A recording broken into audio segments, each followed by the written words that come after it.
The vision we have of what will likely occur if the United States goes through hyperinflation is not realistic. In a country that's actually experiencing hyperinflation right now, nobody really wants gold because they can't sell it because there's no banking system. And this is almost impossible for someone in the West to really get their head around. The Chinese are buying gold, central banks are buying gold. They're buying gold because of what we did in freezing the assets of Russia. I don't know that they're worried about the dollar. In fact, I don't think they are. I think they're far more worried about getting their assets frozen by the United States government. If your only objective was to maintain your purchasing power for the next 100 years, I would be 100% in gold.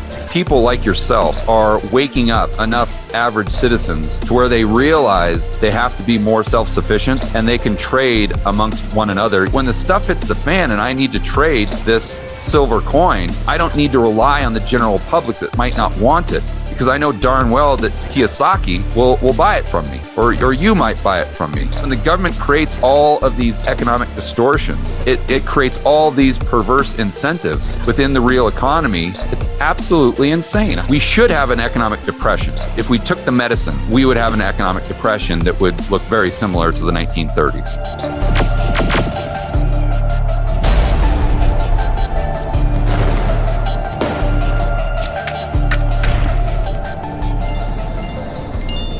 Hi folks, Canadian Prepper here. Today on the channel I have a very special guest, George Gammon. He has a popular YouTube financial channel called The Rebel Capitalist, as well as he has one that's self-titled, I do believe. Great channels that I've been watching for a few years.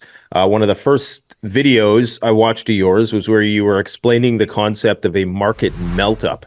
And to people who aren't that well versed in economics like myself, that was very helpful in terms of understanding that concept. I'm going to ask you today if you think we're possibly going to see something like that. But your channel features daily commentary on current events, interviews, macroeconomics analysis, finance, entrepreneurship. And there is an event coming up that you're going to be hosting that we'll talk about in a few here. But how are you doing today, man? And welcome to the channel. Well, first of all, thank you for having me. I'm doing extremely well. Love the channel. You guys are doing a great job. So it's really an honor to be on. So right now we're seeing these markets at record highs, but we're also seeing a lot of cash on the sidelines, apparently. You recently touched on Berkshire Hathaway's cash holdings, which I believe are at record highs, 200 billion. And I have to presume that, seeing as the Oracle of Omaha, as he's called, is somebody that is watched and followed and tracked, that many people are also on the sidelines with a lot of cash as well. So if there's so much cash on the sidelines, how are the markets so high? Or is this really a melt-up situation that we're seeing here? So I would argue a lot of the reason we're seeing this melt up, if you will, it's foreigners buying U.S. assets. So let's kind of zoom out a little bit and look at global macro. So right now, the Japanese yen is plummeting against the United States dollar. It's getting to the point where the Japanese central planners have had to come in and intervene in the market because of the rate of decline. So if you're a Japanese average Joe Jane, if you're a Japanese pension fund, if you're a Japanese hedge fund investor, et cetera, and all your expenses are denominated in yen, right? And you've got the yen just crashing against the dollar, it is extremely prudent to buy US dollar denominated assets, right? So just for a moment, imagine that if you're a US citizen, and I think it would be the same thing for Canadians. I don't know what the Canadian dollar has done relative to the US dollar, but my guess is that over the last probably 12 years or so, that it's gone down pretty substantially. In other words, the dollar has appreciated quite a bit. And if you compare the dollar appreciation relative to the increase of goods and services, the dollar has appreciated more than the decline in value with the Canadian dollar relative to the stuff people buy every day. So you're pretty heavy on cash right now. Maybe you could talk a little bit about your experiences in Argentina. I think you had a controversial tweet recently that has caused people to scratch their heads a little bit about the dollar paradox with respect to people using dollars instead of gold. I understand this. Most people understand what you mean, but it could be misconstrued as a cheerleading for the dollar over gold. Maybe you could just explain a little bit about your experiences in Argentina and what that taught you about what people will do in times of crisis, what sort of currency they're going to gravitate to. And again, yeah, if you could elaborate on why you have this position that you have right now. Okay, so going to Argentina, just for your viewers, what I did is I drove from Santiago, Chile, over to Buenos Aires to meet up with my good friend Doug Casey. And it took about a week, and I made several stops. So I basically drove across Argentina. I stopped in Mendoza, Cordoba, Rosario, a couple other places overnight, and then we ended up in BA with Doug. And the objective for the trip was to make the whole cross Argentina drive using nothing but Bitcoin, gold, and silver. And so one of the things I wanted to try to experience in real life, just so I could give some advice to my viewers as to how they could prepare for a CBDC, is how you could transact completely outside of the system, right? Because regardless of what you think about the dollar or the fiat currency or gold, when we get a CBDC, and I think it's a matter of when, not if, cash is going to be a vital tool for you to operate as a medium of exchange. And then the Argentina trip really proved that. If your goal is to transact outside of the system, so if you want to buy extra diesel this month, you're not restricted by the central planners. If you want to buy extra beef, if you want to buy prepping equipment, I'm sure they're going to frown on that. That's definitely going to impact your social score, because heaven forbid, people are self-sufficient, because we want everyone completely dependent upon the government. So that was what the problem that I'm trying to solve. So what I thought initially is the difficulty or the challenge would be finding places to exchange gold or gold dealers. And I thought it would be very easy to actually exchange the Bitcoin, because I thought what would happen is I could find like a Bitcoin cafe, and there'd be several like kind of digital nomads there, younger guys, the demographic. And the cyberpunk hoodies, hacker types or something. Exactly. Just working on their blog or working whatever they're doing online, earning money and just kind of living that digital nomad lifestyle. I thought I would see a lot of these people at these Bitcoin cafes, and I could just go up to them and say, hey, I'll trade you some Bitcoin if you want to give me some of these Argentinian pesos that are in the process of losing 20% per month as far as their person. We've got a hyperinflating currency. Let's not forget. Yeah. And what was interesting is nothing could have been further from the truth. So when I tried, the first town that we stopped in was Mendoza. And we tried to go to some of these cafes that were on the map. And first of all, none of the cafes that were on the map, none of the places on the map, period, actually accepted Bitcoin. None of them. And even though some of them did have the Bitcoin sticker on the window. And then when we looked around at the people in there, like it wasn't what you expect. It's not like a Starbucks when everyone's in there like working on their computer, or even like a cafe here in Medellin where I am. It was more just like a normal coffee shop where there's just people that aren't really working, just kind of interacting and socializing. So this was just a complete dead end. So what we ended up doing was going down to some of the gold dealers and trying to get cash, because the bottom line is the vision of what we have, or the vision we have of what will likely occur if the United States or Canada or any place goes through hyperinflation is not realistic.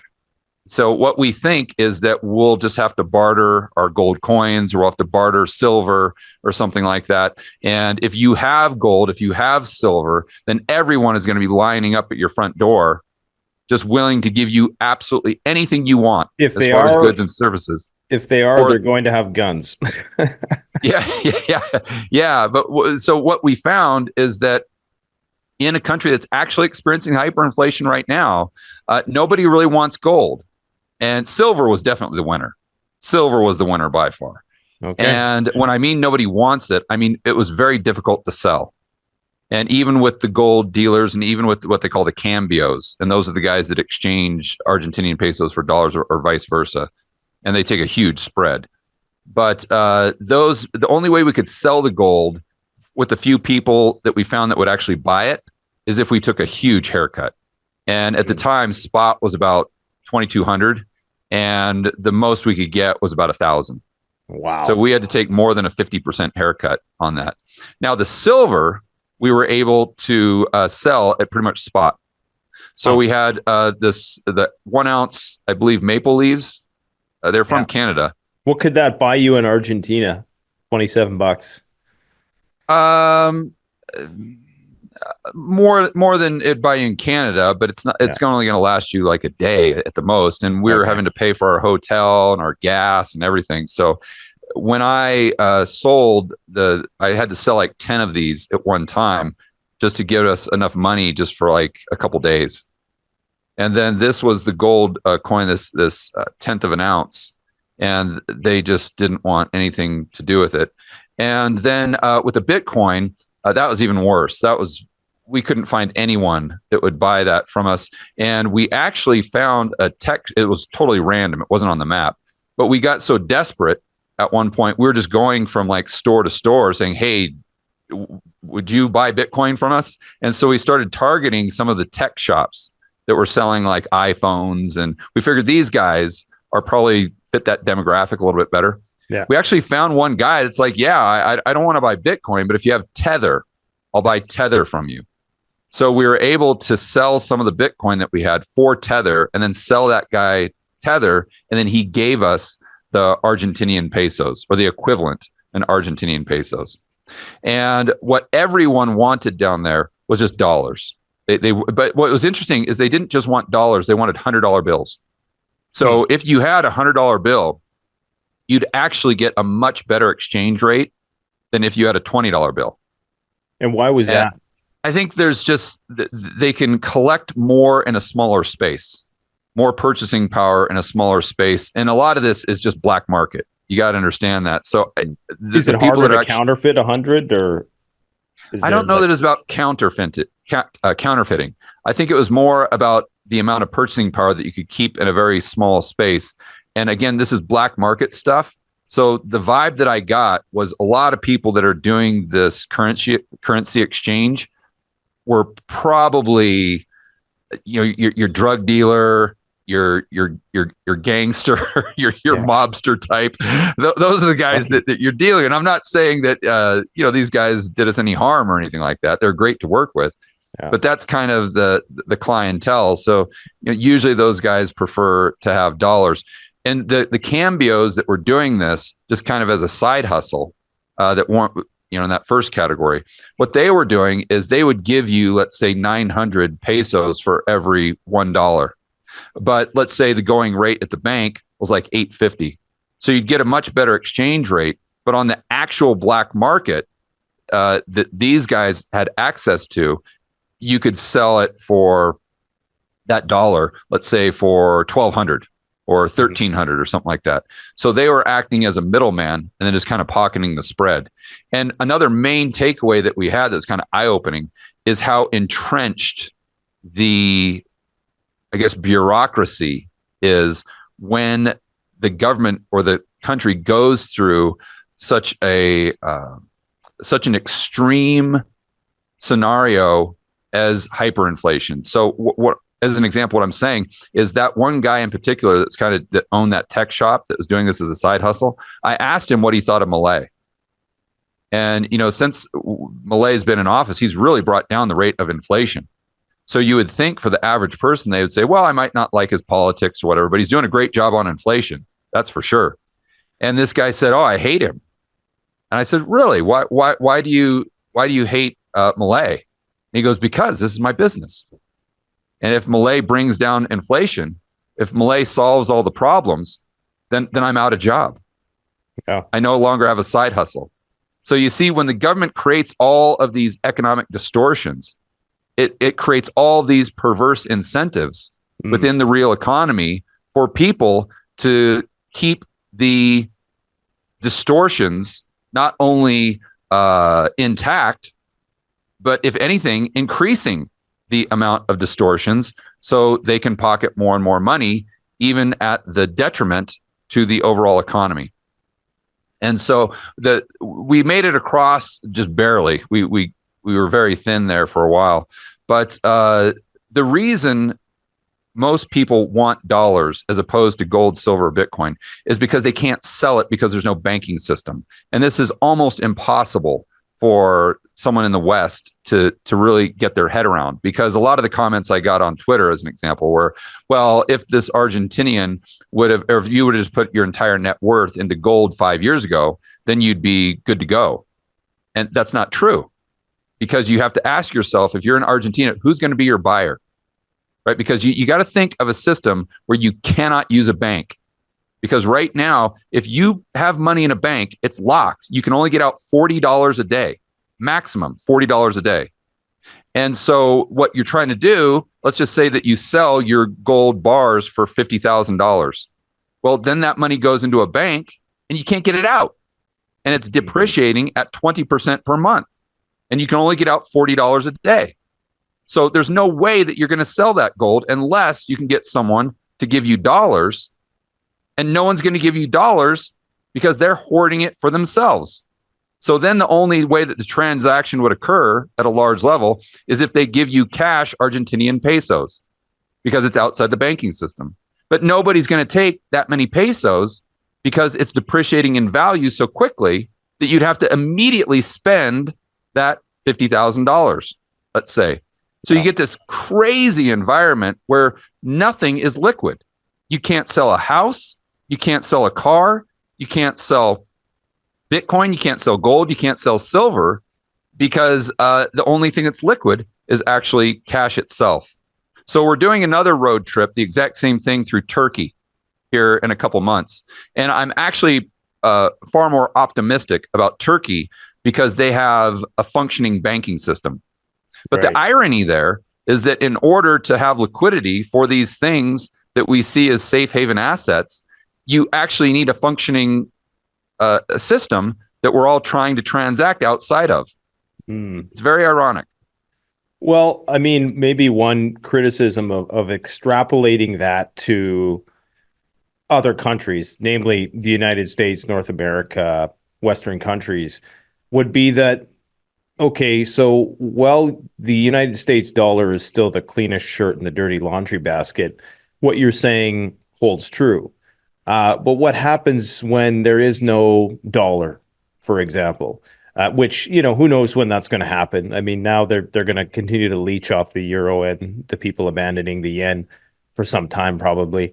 But I think a lot of Mad Max enthusiasts like myself who are getting ready to take their gold to Bartertown when the shit hits the fan are thinking, well, there's not going to be any dollars, so people aren't going to have that option.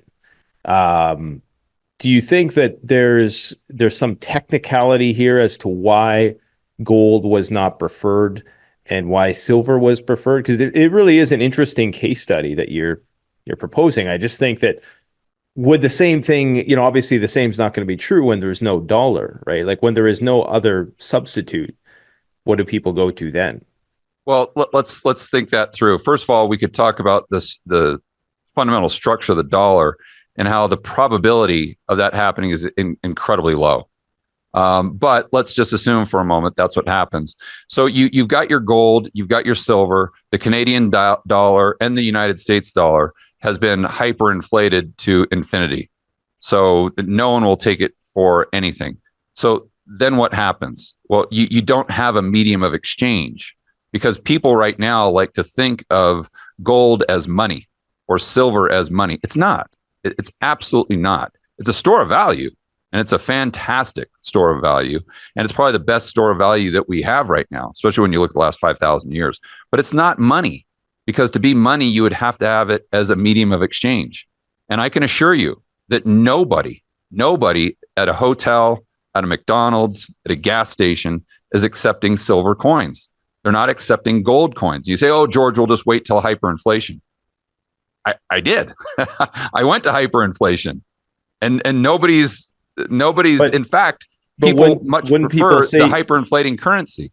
when people say though that that's because the U.S. dollar was there as a substitute. No. Let me be clear. Even if you had no dollars there, the medium of exchange is still the Argentinian peso, even though it's losing 20% per month. So if I go down to the local gas station or restaurant or hotel or whatever it was, and I have a stack of Argentinian pesos, which you needed pretty much just for lunch, they'll take that all day long.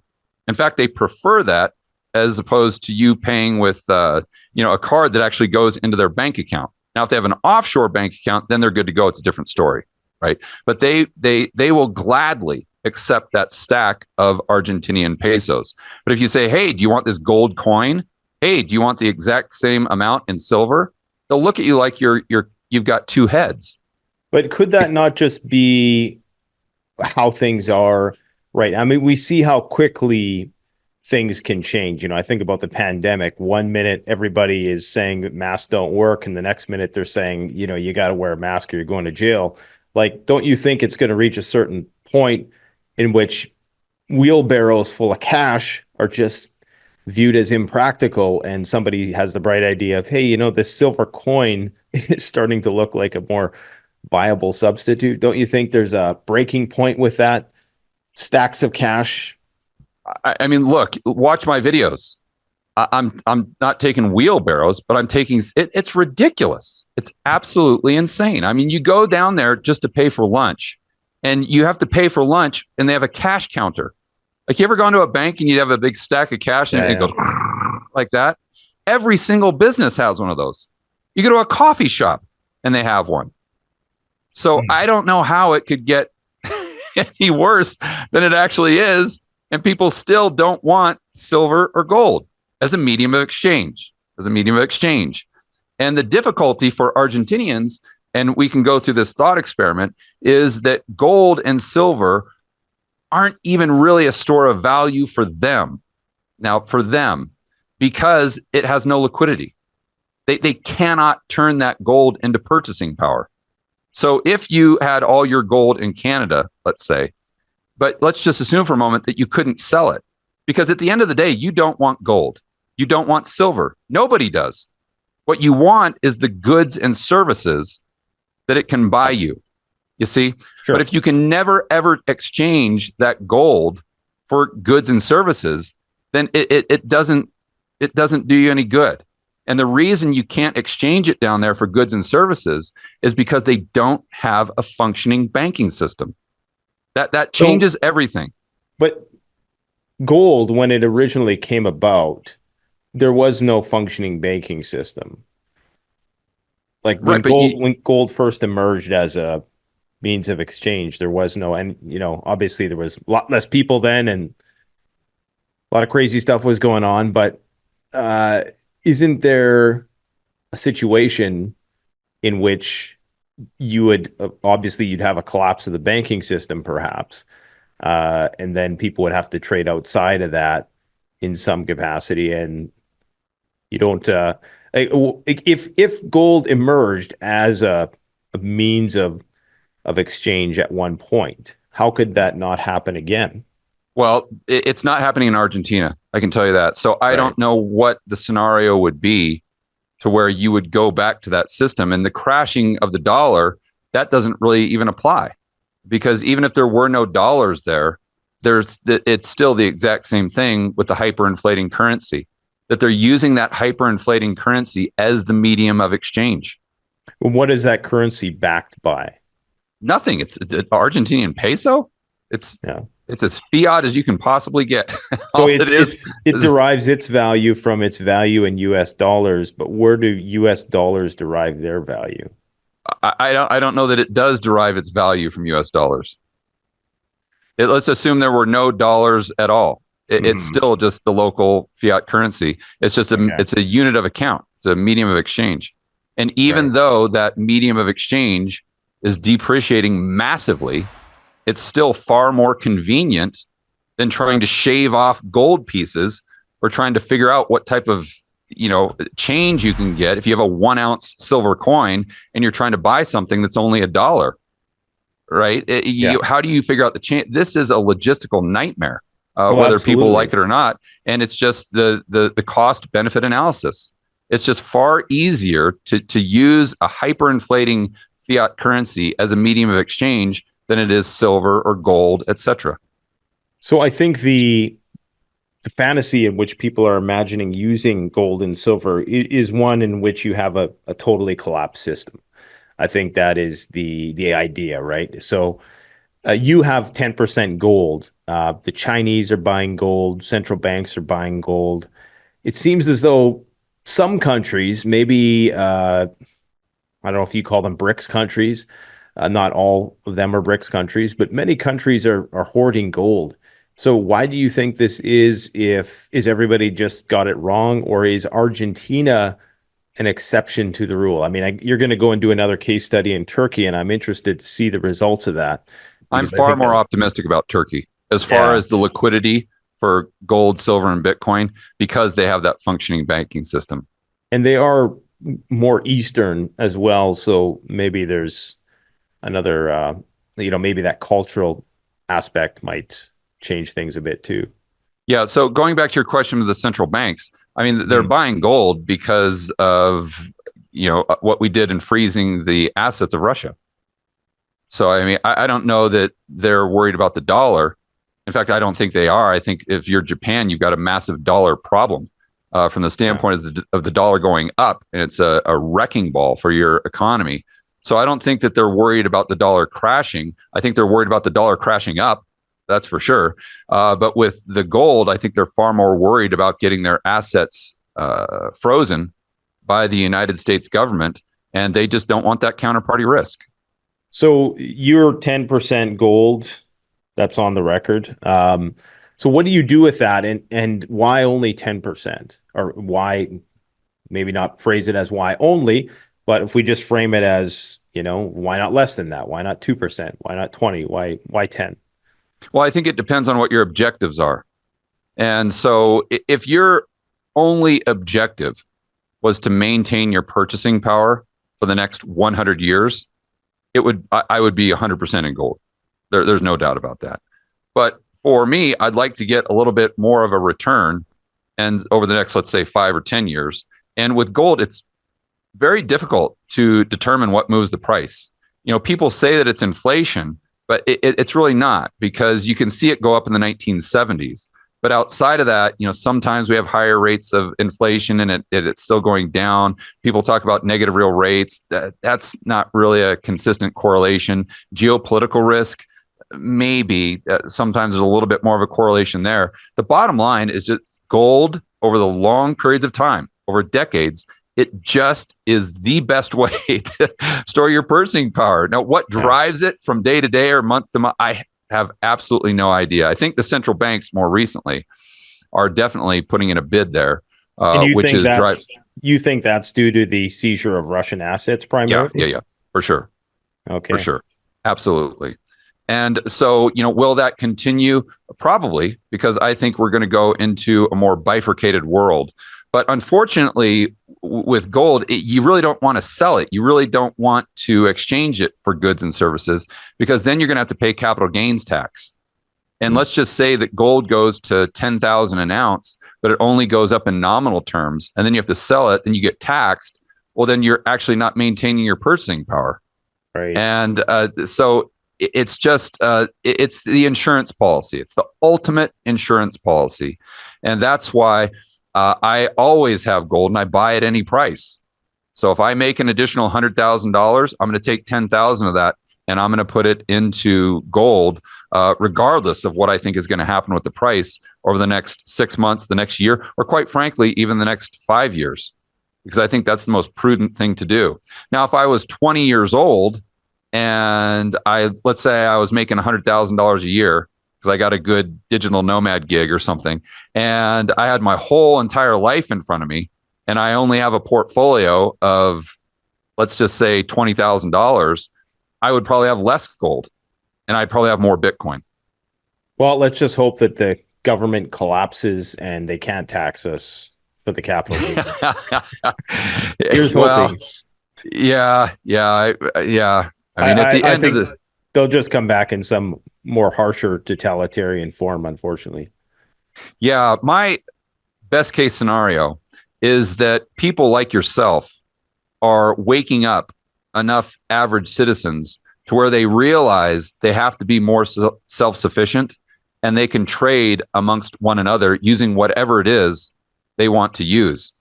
So Mhm. right now, one of the reasons why Bitcoin isn't being used in some place like Argentina as a medium of exchange, because now Bitcoin is different than gold and silver because it's so divisible that you Yeah. can just take your QR code with your phone and just hold it up to the computer and bam, it just charges and you don't have to worry about change and anything like that. So that would be like the ultimate medium of exchange. But right now, what's happening outside of the system, but what's happening are there's, if you're a business, almost all of your input costs are going to be in dollars. So for you to take that Bitcoin, you can do that, but you've got to immediately change it into Tether or something that's the equivalent of a dollar because Yeah. you can't afford to take that FX risk because Right. your margins are only, let's say, 5 or 10%.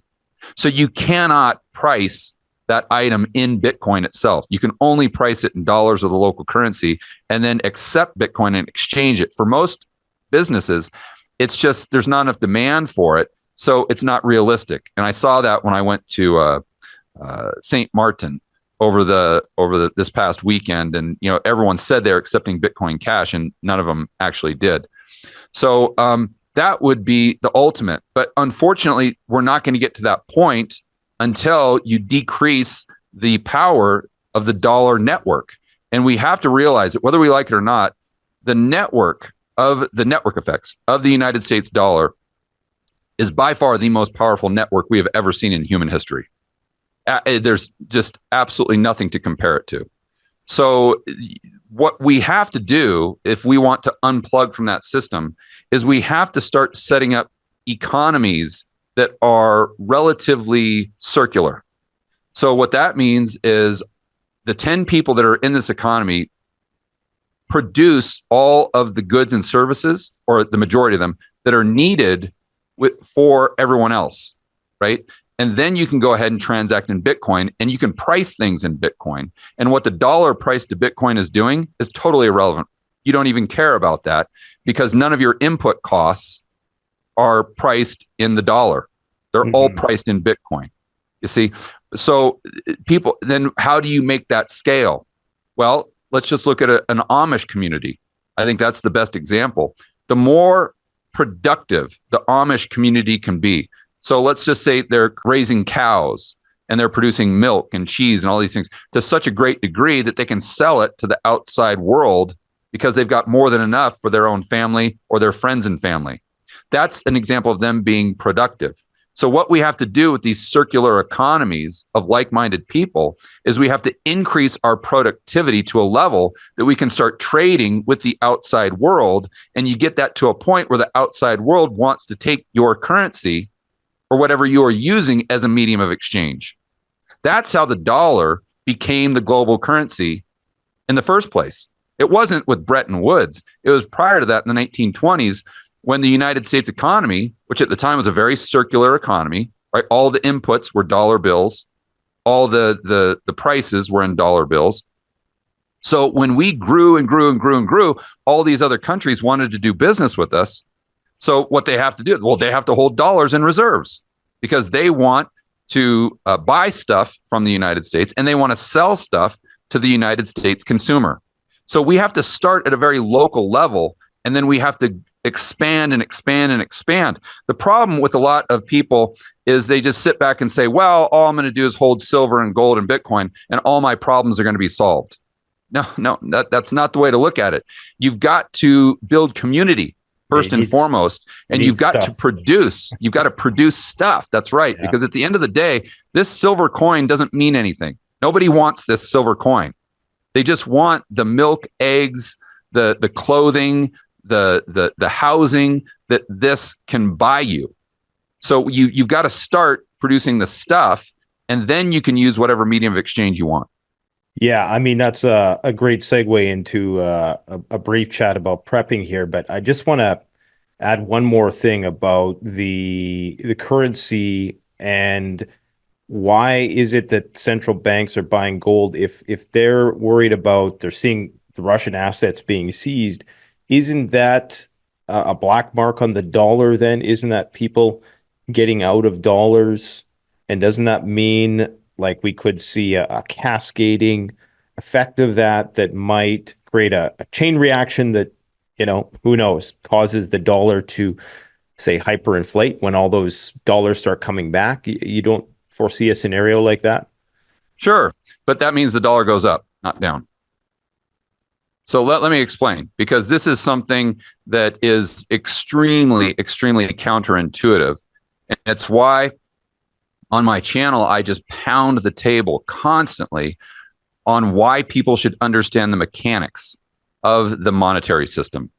So let's go through this example that the BRICS currency, or the BRICS countries, come up with their own currency. And they're like, you know what? We've been held hostage by the dollar for all these years. So we're going to start transacting. And Saudi Arabia is trading oil for the Russian ruble or the Chinese yuan or whatever gold backed currency they come up with. And they're like, forget it. We're done with these stupid dollars. And then you look at the global balance sheets and you go, my gosh, there's $70 trillion outside of the United States. So what happens when all those dollars start flooding back into the United States? We're going to have this hyperinflation because all the demand for the dollars just evaporates, right? That's the argument. And it's very logical. But unfortunately, that's a fundamental misunderstanding as to how the monetary system works. So what we're doing there is we're looking at dollars as though they're just this coin. So if I had a stack of these coins and nobody wants them, their value is basically zero, right? But what happens with the dollar is that, and this is unique to the dollar, is that the majority of them, especially outside the United States, were lent into existence. You see, so if the dollar demand goes down, the supply goes down at the same rate. So you can't think about dollars as coins or green pieces of paper from a standpoint of when there's less demand, they just pile up. What happens with the dollar is when there's less demand, they quite literally disappear. They're gone. Because when I'm talking about them being lent into existence, so let's say that you go down to your local bank. You're talking like electronically fractional reserve? It's just they're not, when banks lend money, they're creating new money. They're not lending existing money. So that's another concept that people really don't understand. Banks don't lend money. They create new money when they lend.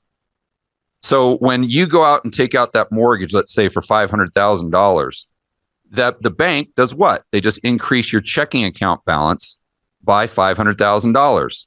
That money did not exist before. They're not fractionally reserve lending someone else's money or anything. That's brand new money that they just created. So then what happens? Let's say that you buy a house with that $500,000, and then let's just say a week later you sell something else, and you're like, you know what? I really don't want to pay this interest, so I'm going to go ahead and pay the bank back the $500,000 that I borrowed from them last week to buy that house. So then you pay the bank back the money. Well, when you pay them back, you're not giving them money. All you're doing is taking your account balance from 500,000 back down to zero. You see? So the money's gone. It doesn't exist anymore. So if by them lending that 500,000, they increased the overall money supply. But then when you paid the loan back, the money supply decreased right back down to zero. So if nobody wants dollars, what are they going to do with the dollars? Well, they have to pay back that liability. They have to pay back that loan that created the dollar to begin with. So if nobody wants dollars, they pay back all the dollar-denominated debt. And when they pay back the dollar-denominated debt, all the dollars disappear. There's none left. Well, I think this conversation is over my pay grade. I'm sure that there's going to be all kinds of comments in the comment section. Why didn't you say this and that? He's wrong about this. But it's definitely something I'm going to have to think about, because you definitely raised some interesting points there. But so getting back to the prepping thing, because what you said there is very important. And I hope people really get that, is that it's not about the means of exchange. It's about what you're exchanging it for. And your buddy, Robert Kiyosaki, apparently he has a bug out location and, a plan, a getaway plan. I know exactly where As it is. guns, Yeah. gold, and a getaway plan, as Salente would Yeah. say. And he says Uh, it's defensible.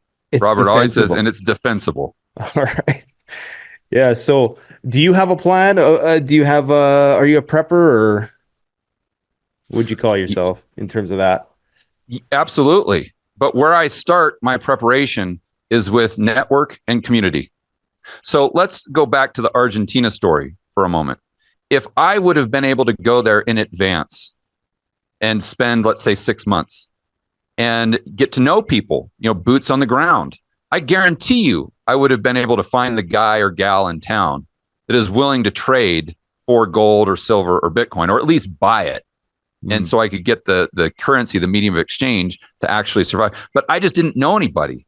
And there are so few people doing it, you just can't find people out on the street, right? So if I would have had those contacts, if I would have had the relationships built to begin with, it would have been a completely different story. So the community, the relationship building, that's what people should prioritize. And that's exactly what I'm doing. And, that's one of the massive, huge fringe benefits that I've had from the YouTube channel. Is when I started it back in 2019, I didn't know anyone like yourself or Kiyosaki or Gerald Salente or Lynette Zhang. And now I know all these people, and I would consider most of them very, very good friends.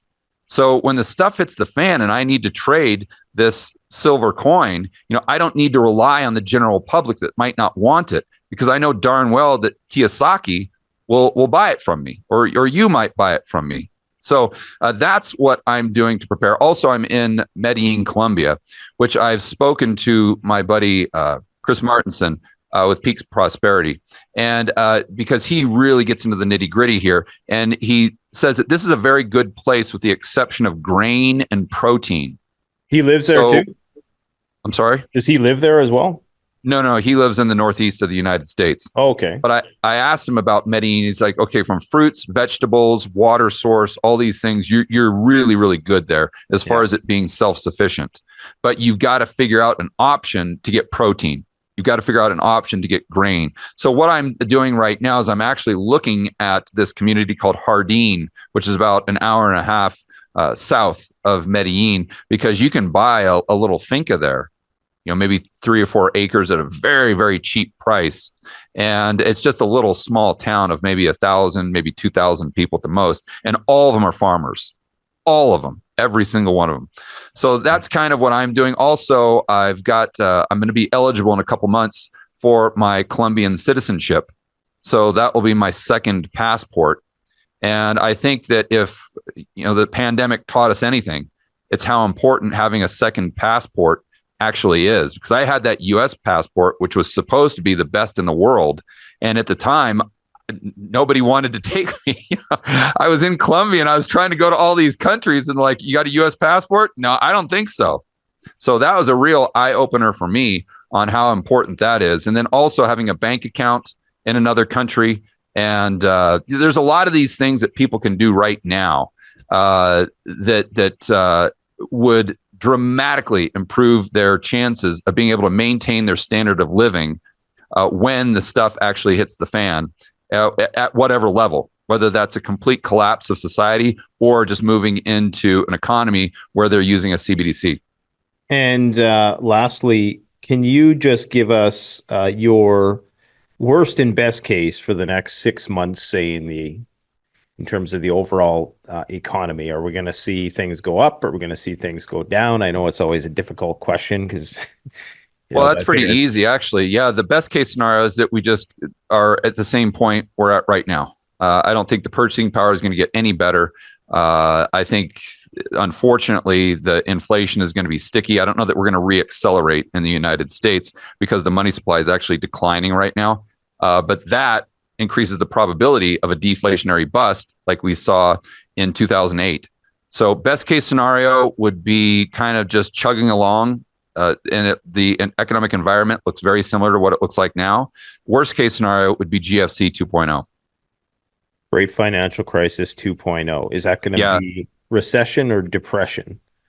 Or is there a difference? What? that would be, well, the funny saying is the recession is when your neighbor loses their job, and the depression is when you lose your job.